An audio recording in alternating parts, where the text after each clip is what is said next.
Hello everyone.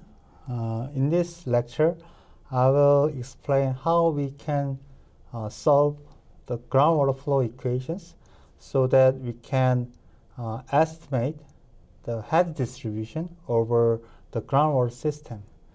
So in this lecture, I will take three assumptions. That is for simplifying the governing equations of groundwater flow.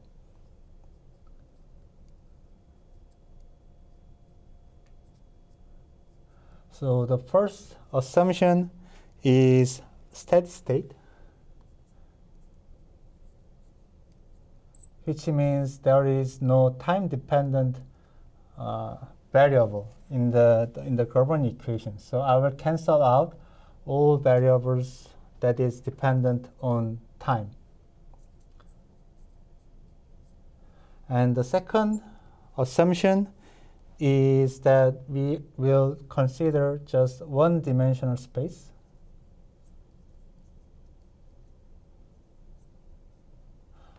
And the third assumption is isotropic system.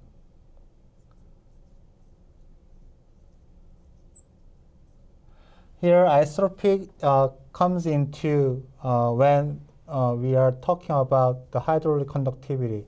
So hydraulic conductivity in different principal axes can be different, but in this isotropic condition, the hydraulic conductivity for the three component, the principal direction are identical. So out of these three assumptions, we can write the governing equations of groundwater flow. There are two governing equations. The first one is the continuity equation, that is for the principle of mass balance. So continuity equation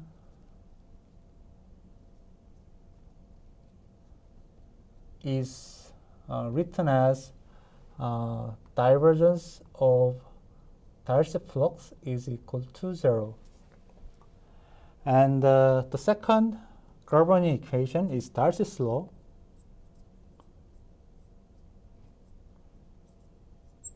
That is written as Q, the Darcy flux, is equal to minus K, the hydraulic conductivity, times the gradient of the head, the hydraulic head.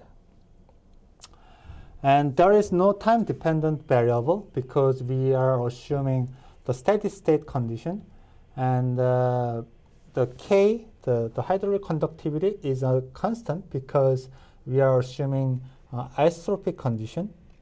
And because we are assuming one-dimensional space, these two governing equations can be written like the continuity equation like dq over dx is equal to 0. And the Darcy's equation, Darcy's law, can be written as q is equal to minus k dh over dx. And we will combine these two governing equations by substituting this Darcy flux by this definition, by Darcy's law, and that gives us Reynolds equation that is written as d over dx minus k dh over dx is equal to 0. And I will show from now on how we can solve this Reynolds equation for a certain one-dimensional groundwater system. And let me draw down the schematic of the problem, the groundwater system.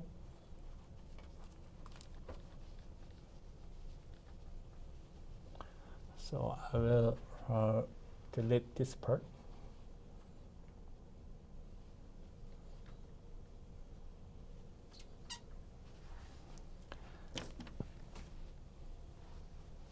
And the domain, it looks like this. It is a one-dimensional groundwater system, and it is filled with a porous media showing the hydraulic conductivity value K, and the lower and the upper boundaries are impermeable, meaning there is no flux exchange between the porous media and the wall. And I will impose two boundary conditions here: inlet and outlet. Here in the inlet, we will first consider a head boundary H1, and on the outlet boundary we will impose another head boundary H2. And I will show how we can solve this Reynolds equation for this groundwater system. Here the length of the groundwater system is L, and the goal of this approach is to estimate the head distribution H with respect to the location or coordinate of X. For that, the first step is to take integration of this governing equation, Reynolds equation. So if we take the integral on both sides, then we will have minus k dh over dx is equal to C1.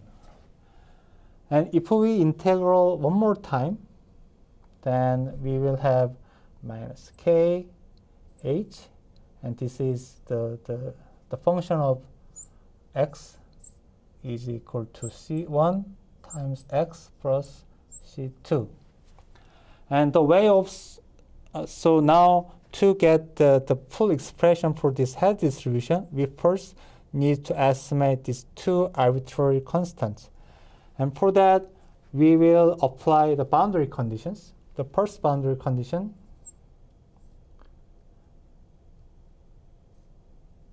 is that h at 0 location is equal to h1. So by applying this boundary condition to here, we can have minus k, h at 0 is h1, so h1 is equal to c1 times 0, x is 0, plus c2. So from here we can estimate the second arbitrary constant c2 as, it is not L, it is C. C2 is equal to minus K H1. And for the second, by applying second boundary condition, we have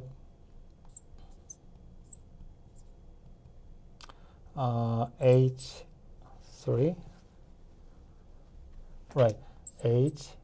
at x equal to L is H2. So I will apply this boundary condition into this equation that gives us minus K H at L is H2. So H2 is equal to C1 times X is at L plus C2. C2 is what we already estimated, like here. That is minus K H1. So from here we can estimate C1. That is C1 is equal to I can estimate minus K H2 minus H1 over L, right? Yes. So we estimated these two arbitrary constants, and by substituting those two arbitrary constants with these estimates, we could have the final solution for the Hess distribution, like minus K Hx is equal to C1, which is this one, minus k h2 h1 over L times x plus C2. C2 is estimated as minus kh1, so that is minus kh1. So if I cancel down in both sides by deleting k, then we will have minus k here is gone, and this minus k is gone, and this minus k becomes just plus, right? So this is the final solution out of solving the two governing equations for this specific groundwater system. And the next problem is almost the same, but just different inlet boundary condition. Here, instead of having this head boundary, we will have a flux boundary. And the amount of the inlet flux is Q bar. And then I will start again for this equation, for this problem.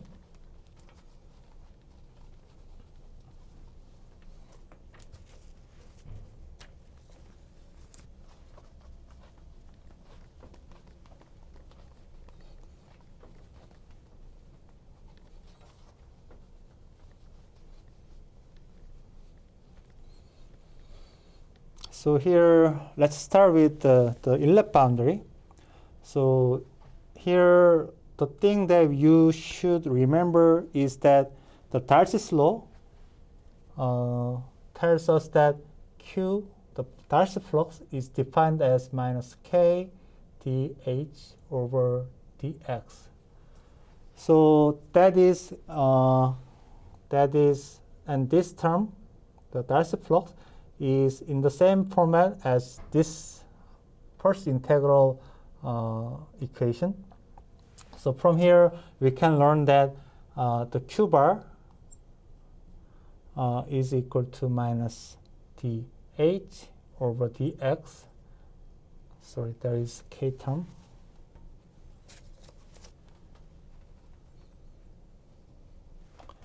Minus K dH over dx at x equal to 0. And because this term is equal to this term, so we can learn that Q bar is actually C1. So we already have the estimate for this arbitrary constant C1.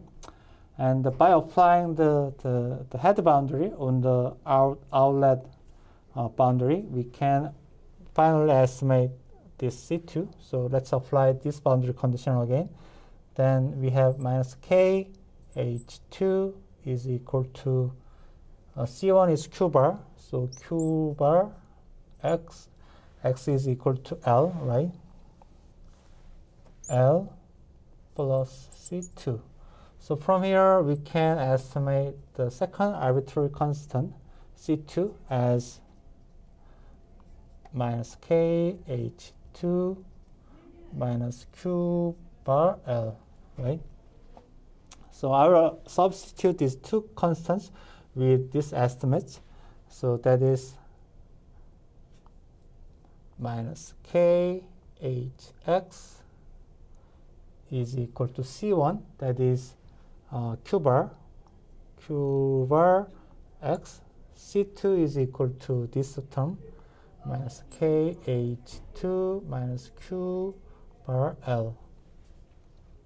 So here we can rewrite with respect to Hx, that is here I will bring together this term and this term using Q bar, that is Q bar X minus L, and there is minus K, and this term will become just plus H2 by canceling out this minus K term. And this is the final solution for this problem. And here I introduced how we can solve these Galvani equations for groundwater flow for this very simple one-dimensional system. And I told that we assumed steady state and isotropic condition. And for the next lecture, I will show how we can solve a little more complex system by numerical approach. Thank you.